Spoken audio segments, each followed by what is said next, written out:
بڑی خبر آ گئی ہے، وزیر اعظم نے land information and management system centre of excellence کا افتتاح کر دیا ہے۔ افتتاحی تقریب میں army chief general Syed Asim Munir نے بھی شرکت کی۔ اعلامیے کے مطابق land information and management system centre of excellence کا قیام قوم کی سیاسی و عسکری قیادت کا مشترکہ اقدام ہے۔ لمز سینٹر آف ایکسلنس کا مقصد غذائی عدم تحفظ کو ختم اور زرعی درآمدات میں کمی لانا ہے۔ اسٹیٹ آف دا آرٹ مرکز زرعی پیداوار کے اضافے اور زمینوں کے بہتر استعمال پر کام کرے گا۔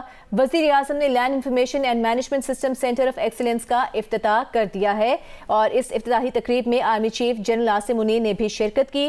ہمارے ساتھ موجود ہیں اس وقت معاشی تجزیہ کار عابد سلیحری صاحب اور صدر پاکستان کسان اتحاد خالد محمود کھوکر صاحب نے بھی ہمیں جوائن کیا ہے۔ عابد سلیحری صاحب، جدید ٹیکنالوجی کا استعمال کیا جائے گا زرعی پیداوار کو بڑھانے کے لیے، کسانوں کو منڈیوں تک براہ راست رسائی ملے گی۔ کیسے دیکھتے ہیں آپ اس پیش رفت کو؟ کتنے مثبت اثرات ہمیں نظر آئیں گے آنے والے دنوں میں معیشت پہ؟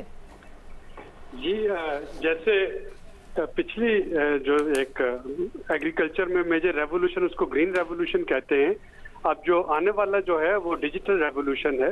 اور آج ہی ایف او کی ایک رپورٹ آئی ہے جس میں اس نے 45 ممالک کا ذکر کیا ہے، جس میں بدقسمتی سے پاکستان بھی شامل ہے، جو کہ غذائی عدم تحفظ کا شکار ہوں گے جس طرح سے موسمی تغیر آ رہا ہے۔ اور اس کو نمٹنے کے لیے اب یہ لینڈ انفارمیشن مینجمنٹ سسٹم جیسے ٹولز چاہیے جو کہ سیٹلائٹ کے ذریعے کسان کو بتا سکیں گے کہ اس کی زمین میں پی ایچ ویلیو کیا ہے، اس کی زرخیزی کیسی ہے۔ ڈرون جو ہیں وہ آپ کو سرویلنس کر کے بتا رہے ہوں گے کہ اس میں کون سے کیڑے مکوڑے ہیں، کون سی جڑی بوٹیاں ہیں، اور ڈرونز کے ذریعے اسپرے ہو رہے ہوں گے۔ اسی طرح سے آبپاشی کے لیے جدید ٹیکنالوجی، تو یہ سارا کچھ اس کو پریسیجن ایگریکلچر کہا جاتا ہے۔ اور یہ اگر کوئی یہ سوال پوچھتا ہے کہ اس میں عسکری قیادت کا کیا رول ہے، تو پاکستان میں یا کسی بھی ملک میں ایویشن جو اس کا جو ہے رول، اور ڈرونز کو مانیٹر کرنا اور ڈرونز کو چلنے کی اجازت دینا، وہ اس وقت تک پاسبل نہیں ہو سکتا جب تک کہ آپ کی جو لا انفورسمنٹ ایجنسیز ہیں وہ اس کو ریگولیٹ نہ کر رہی ہوں۔ تو اس وقت جو لمز ہوگا یہ سیٹلائٹ کے ذریعے کسانوں کو لمحہ بے لمحہ ان کو خبر دے رہا ہوگا کہ زمین کے نیچے موسموں کے تغیر اور ڈرونز کی جو ایویشن پالیسی ہے اس سب پہ فیسیلیٹیٹ کرے گا۔ اور یہ جو کوآرڈینیشن ہوگی سیاسی قیادت کی اور عسکری قیادت کی، یہ یقیناً پاکستان کی فوڈ سیکورٹی میں تقویت کا باعث بنے۔ ٹھیک ہے، ہمارے ساتھ ہی موجود ہے خالد محمود کھوکر صاحب، صدر پاکستان کسان اتحاد۔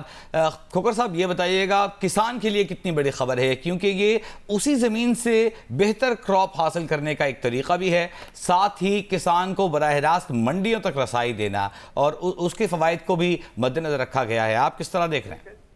دیکھیں یہ جو land information and management system یہ جدید زراعت کے فروغ کے لیے میں سمجھتا ہوں کہ ایک گیم چینجر ہے جی، کیونکہ اس وقت ہم زراعت میں بہت پیچھے جا چکے تھے، اور آج اس حکومت نے اور آرمی چیف نے مل کے یہ جو قدم اٹھایا ہے یہ پاکستان کی معیشت کو 3 سال میں ٹھیک کر دے گا۔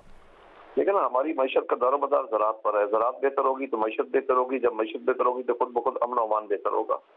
پھر اس سے جدید ٹیکنالوجی ہمیں ملے گی، جدید مشینری آئے گی، ہائیبریڈ سیڈ آئیں گے، مڈل مین کا کردار ختم ہوگا، اس سے کم از کم کاشتکار اب اپنے گھر بیٹھے ہوئے زمین کا تجزیہ کروا سکے گا، پیسٹ کوٹنگ کر سکے گا اپنے موبائل ایپ سے، وہ پیسٹ کوٹنگ کر سکے گا کہ میری وہ لاہور بیٹھا ہے اس کی کپاس بہاولپور میں ہے تو وہاں بیٹھ کے وہ چیک کر سکے گا۔ یہ بہت بڑا گیم چینجر ہے، اور ہم امید کرتے ہیں کہ انشاءاللہ یہ 2-3 سالوں میں ہمارا IMF کا یہ جو ہم وہاں سے قرضہ لینے جاتے ہیں یہ کشکول بھی ٹوٹ جائے گا، کیونکہ زراعت ہمارے لیے سب سے امپورٹنٹ ہے پاکستان کے لیے۔ ہم ایک زرعی ملک ہے، زراعت بہتر ہوگی تو پاکستان کی معیشت بہتر ہوگی، جب معیشت بہتر ہوگی تو خود بخود امن و امان بہتر ہوگا۔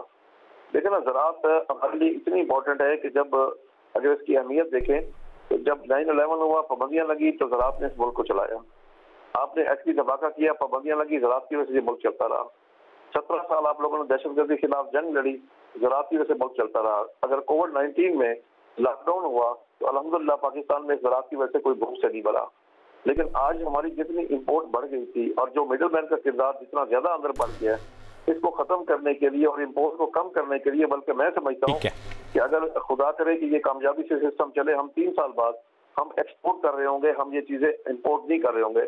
لیکن اس وقت بھی ایگریکلچر GDP میں کوئی 20 سے 23% اور GDP میں اس کا حصہ ہے۔ اور کسانوں اور مزدوروں کو جو جاب دیتا ہے وہ 40% ایگریکلچر سے ملتی ہے. یہ ایگریکلچر ہمارے لیے بہت ہی ہماری بیک بون ہے اور اس کے لیے نہایت اچھا اقدام ہے. کسان اتحاد کے صدر خالد محمود کھوکھر صاحب اور معاشی تجزیہ کار عابد سلیری صاحب، آپ دونوں کا بہت شکریہ.